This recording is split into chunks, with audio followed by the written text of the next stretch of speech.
And a pleasure now to be joined here on GCR by a man who has always made us proud as Baltimoreans, and now he has taken on his first role as a head coach in college basketball, as he is the new head coach of the George Mason Patriots. It's a pleasure to welcome in head coach Kim English, who's with us here on GCR. Coach, it's Glenn. It's always good to chat with you. Thank you for taking a couple of minutes for us this morning.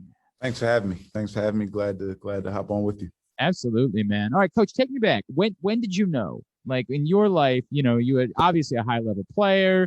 When did it start creeping into your mind coaching was the route that you think you might want to go? I've always kind of known I wanted to be a coach, even back when I was in the midst of my playing days. But it happened a little sooner than I thought. When I was out of the NBA after pretty much a year, I started to work on, locking down an opportunity and a position a little bit more aggressively than I had been in the past. It's just kind of, thinking it would be when my playing days were over as a 40-year-old or 30, right. late 30s. But no, I was very fortunate, and I'm very thankful for the opportunity that I have in front of me. You're 32 years old. Give me the positives, the negatives for taking over as a head coach somewhere at being 32. I don't know how to comment on the negatives. I say that, any dream that you have should be a little scary and should scare you a little, but it should excite you a lot. So I guess, the negative is I've never done it, I guess. I've never called a timeout. I've never,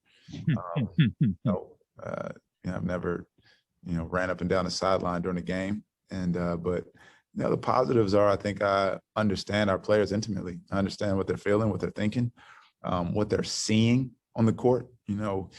As I see what you were looking for when you turned that ball over, and I can have the emotional intelligence not to go berserk about it. I understand it. Like I know what it feels like. Coaches say, don't bend over, keep your hand. No, I know it feels really good to bend over. And I don't know that it's scientifically unhealthy for you to bend over. I think a lot of those old folklores are just that. So no, I guess the answer is we'll see. We'll see what the positives are. We'll see what the negatives are. As an assistant, have there been moments where guys have maybe treated you too much like their older brother and not enough like a coach that you've had to say, hey, man, I know we're not that far apart, but come on, I still got to be the one to lead you. No, there's no ego with me. I mean, I get after it with our guys. I am like their big brother and their coach. So there's great respect. They know when we step on the court, there are no games. I'm not joking at all. I am dead serious. Off the court, we rib, we joke, we good, and I can take it. But no, I've never had any issues with any of my players, crossing the line with me. If I take it there with you on the court from a competitive standpoint, I will, you got free range to take it right back to me. That's great. I'm with it. I'm not going to assert my dominance in position like I'm this coach. I'm just kind of getting comfortable being called coach, to be honest with you. Some of our players now call me Kim, and again, there's no ego. That's my name. I'm not coach. It's coach. I don't have this shirt that says coach. But yeah. I respect that. I respect it. Kim English is with us, of course, the pride of Randallstown. He's now the head coach at George Mason. He joins us here on GCR. Kim, your path to this point, right? We talk about, obviously, the years you now spent in as assistant after your career ended. What's the best thing that you've learned from another coach along the way? Even going back to being a kid, what's the best thing that you've learned from another coach that you'll take with you as a head coach and you'll do because of the time you spent with this person? That's a great question. It's there's not one thing. There's something from every coach that I've ever had. From Tom Thibodeau and Mike Schwartz, our associate head coach at Tennessee, Mm-hmm. And from Mike Anderson, I learned a defensive system that is conducive to winning at a high level. From Mike Anderson, I learned the value of working on dribbling and passing the ball as a team and a unit every day. From Rick Barnes, I learned the value of hiring well and sitting back and letting them do their job. Like, there are days that I don't see my staff outside of our meeting in the gym because they have the freedom to do what they need to do what I expect them to do, and know that I'm not hovering over them, micromanaging. I hired them now to do the job that I hired you to do. From Tad Boyle, I learned that 90% of college basketball games are won before the ball is ever thrown up. And from Frank Haith, I learned that having the confidence of your head coach as a player is a supernatural feeling. It's something that cannot be replicated or duplicated. It's powerful. And through hard work, through sweat equity, if you can get that, if your player can feel that, I think special things can happen. There's a term that we use with basketball players from Baltimore. We say Baltimore tough, right? And it represents the fact that, in comparison to maybe DC or Philly or New York, there's not quite as much attention, and you have to play a little bit more aggressively and get people to notice. And I'm wondering how that translates as a coach. And you were kind of talking about this a second ago with the things that you're willing to do and get up in somebody's face and be aggressive. But can that Baltimore tough concept translate in coaching in a way that's a little bit different than maybe somebody from somewhere else? Yeah, I don't know. Mick Cronin's pretty tough. He's from Cincinnati. Bob Huggins pretty tough. He's from West Virginia. I've learned in coaching that there are forms of toughness from everywhere. I played with a kid growing up who was from Columbia, Maryland, named Chase Adams, and I used to think Chase wasn't really that. I thought Columbia was kind of soft. Chase Adams is one of the toughest dudes I've ever came across. So, yeah, I've met some soft dudes from Baltimore. So I don't necessarily want to equate the city with being from the city with toughness, but there is absolutely a toughness that the best guards from Baltimore have, and that's a part of who I am. Yep. So I've never thought about what it means in coaching, but it just has become, right? Like Chester Frazier has it. Like, it is just who he is. Yeah. Right. It's just who I am. I'm going to compete in recruiting. I'm going to compete every single day on the court with our guys, help push them, make them better. When we play one-on-one, I'm going to try to absolutely kill them. Because I know that's the only way that they'll get better, is by continually pushing them and challenging them, so that when it is time to actually compete in the competition for games, they'll be ready, they'll be hardened. So yeah, no, that there is absolutely a toughness associated with, when we were coming up, when we were out of town playing in AAU games or high school games. And it has a reputation around the country. When people say or ask me where I'm from and they hear Baltimore, there is something that goes with that, that people know and respect. And I appreciate that. And no, it's definitely who I am.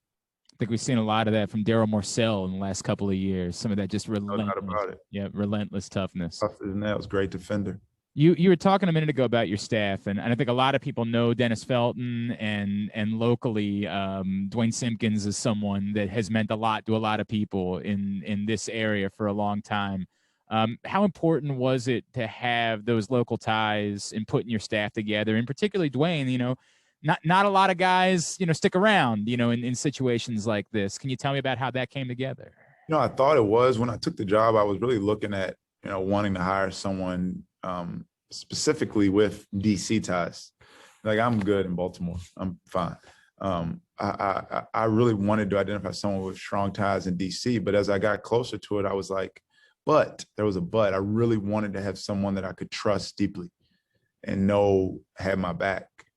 And as I was talking to different people, kind of vetting some different candidates and some really good candidates that I will continue to have a relationship with, because you never know what happens. If Dwayne Simpkins gets a head coaching job, somewhere else, or but as I started to vet other people, coaches and AAU people, some NBA personnel that are familiar with this area, so many people just were given unsolicited positive reviews about Simp. And forget what he was as a player, forget what he's done as a coach in 10 years at Towson and UNC Greensboro and here at George Mason.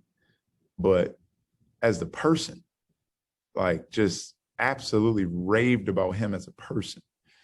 And that it just hit me. And when I got to sit down and speak with him, I was really impressed with the basketball coach. Obviously, you're impressed with the fact that he's a 6-foot McDonald's All-American and played in the ACC. But when I got to sit down and actually talk basketball with him and hear his excitement and his toughness and grit, kind of spoke the same language. And I have been so pleased with what he's done in my first 29 days here. He's been phenomenal. He's so good. He's so good. And George Mason University is really lucky to have have Dwayne Simpkins on our staff. This is probably, as we're winding down, this is probably one that requires a lot more thought, but, we'll try to do it in a truncated version. Being a coach in this moment in our country with everything that's going on, being a Black basketball coach in this moment with everything that's going on, with young men who have things they want to say and things they're feeling. What is the role of a coach in that moment, and how do you encourage guys to use their voice and step up in these moments, but still trying to focus on being good basketball players? Like, how does all of that work as a coach? Support your student athletes, support your young men, get to know them, help them, right? Listen to them and lead them to do whatever they feel conviction to do, right? If you have a player that is feeling pain or trauma or upset or has experienced trauma, listen to him and let him know that you absolutely support him. Help him gain materials to help educate him on how we can make systemic change in this area, in this region, in this country, in this world, right? Talk about books, go to lunch, read a book with him. Encourage him to speak his mind, right? Invoke his First Amendment right of a freedom of speech. If you have a player that has experienced that same trauma and anger and upsetness, but doesn't feel as comfortable putting themselves out there on a social media platform or stage, love him and listen to him or her just as much, right? And I said this, our team at Tennessee, we didn't have a lot of outspoken guys. Okay. Like they weren't tweeting stuff about, social injustice and stuff. And I let them know that is okay too, right? There is something that I called, there's player activism, right? Like if Devontae Gaines, who's now coming to George Mason, Devontae Gaines is from humble beginnings in Buffalo, New York. And Devontae Gaines, not outspoken about what's going on, but he absolutely feels upsetness and pain of what he's seeing on his TV. Devontae Gaines could decide that he's going to make change by really, really focusing on his game, by dedicating himself to basketball, by dedicating himself to his education. Devontae Gaines can graduate from the University of Tennessee, or he's going to graduate from the University of George Mason, from George Mason University, and he's going to have a professional career in basketball. He's going to have a professional career after basketball, and he's going to get married, and he's going to have kids, and he's going to absolutely change the outcome of his life because of his focus now. And when Devontae Gaines is $900,000 in the bank richer, and stable, and he decides to invoke his activism in the lens of philanthropy or charity, now he's in a position to. So someone wants to speak out, man, more power to him. If someone wants to stay quiet and do what they have to do to make sure that themselves are okay, there's nothing wrong with either. That's powerful, man. Is there a book you'd recommend before I let you go, Kim? Is there, and maybe even for those of us that want to try to be better allies, right? Like, is there a book you'd recommend? Man, there's so many. There's a book, How to Be Anti-Racist, which is incredibly powerful. It's not enough to be non-racist. Mm-hmm. That's not enough. Like, we should be against it. I think that's a great book. Kim English, we're so thrilled for you, man. It's an awesome story to see you have the success. We're not remotely surprised by your rise in this profession. Best of luck with George Mason. We'll be checking in for sure. Thank you so much for taking a couple of minutes and joining us this morning. Thank you. Appreciate it.